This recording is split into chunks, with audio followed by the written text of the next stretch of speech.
International Human Rights Commission has placed Nigeria's housing deficit at 28 million housing units. So this number is also supported by the Federal Mortgage Bank.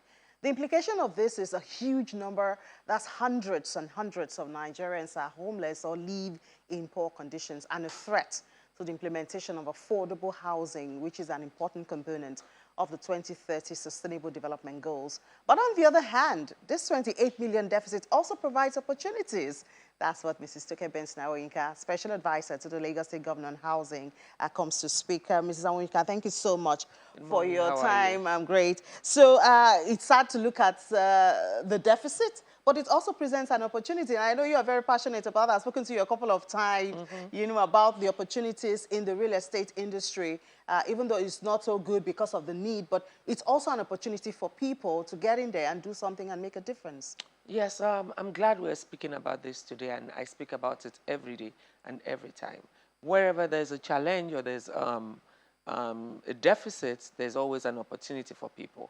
And that's why we at Lagos State Government, we're encouraging private developers to partner with the state government.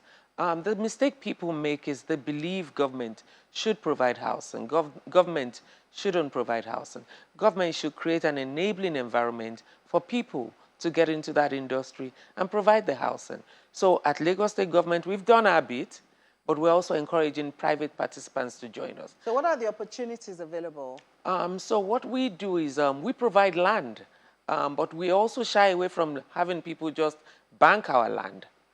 And if we provide you land, it means that we have actually brought down substantially the cost of you building for the people. And we expect that what we focus on mainly is social housing. I'm not going to call it affordable housing because we use the same metal you use, we all go to the same market, the same industry to buy.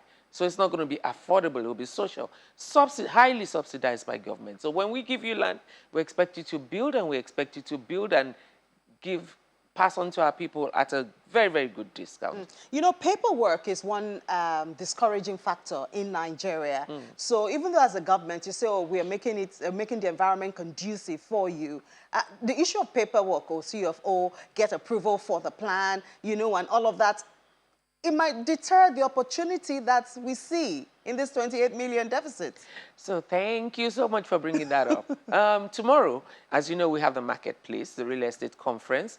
Part of the discussions we're going to be having there is what Lagos State Government has done to actually ease that performance on the side of the developers. Not on paper, in reality. In reality, because yes. sometimes the government will tell you, oh, you will get your CFO in 24 hours, in 3 days. And let me tell you what we're doing. We have the EGIS coming up, and that's the electronic geographical systems, and that is going to be a major discussion tomorrow. I hope you know we have what we call LAGIS now, and that's an agency that actually deals with that. We have a special advisor who has actually purposely been brought in to do this. So everything from your electronic survey to you doing your search, everything you need to do in that sector, you can do virtually. You don't have to come to our offices. And the website is active and up to date. We're actually going to launch it before the end of this year. I think we're launching on the 20th of December. But tomorrow is going to present the opportunity for people to actually listen to how it's going to work and what we're going to do. Everything we've been doing in that sector. So let me tell you the reason why we're also doing this. I tell people, real estate is the oil of Lagos. And if we do not perfect that area, we're also going to be losing revenue. So as much as we're making your business conducive and making that environment good for you to actually thrive, we're also getting something back in return. So it's a quid pro for us. It's not something that we're just mouthing or lip servicing it. We're actually going to do it. It's actually done. Mr. Governor made that promise last year at the real estate fair. He said the EGIS platform is going to work. We're going to make sure it works.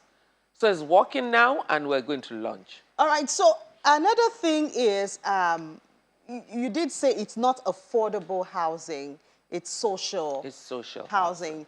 Because we've had everybody, if you want to build, I mean, we all go to the same markets, the building materials are the same. But when you look at countries like the United States, they have those homes that they use wood, you know, and some other materials which are more affordable. Isn't it possible to try something else in Nigeria?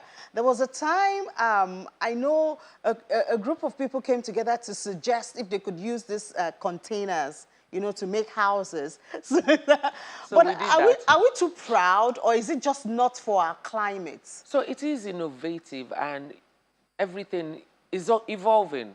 We recently commissioned a school by Mr. Governor in the Ministry of Education. Containers. We didn't use one brick. All containers.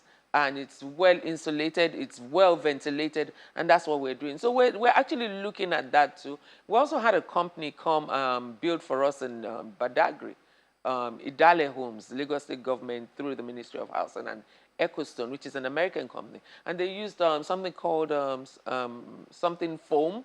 And it's yes, I saw so that it was we had that report exactly. on channels, yes. So it made the house come cheap, and but they could only spread. And what we told them is that because we don't have land in Lagos, we need you to evolve and make it go up, so that we can actually use get more from that limited space. But so it's evolving. We've done schools with containers.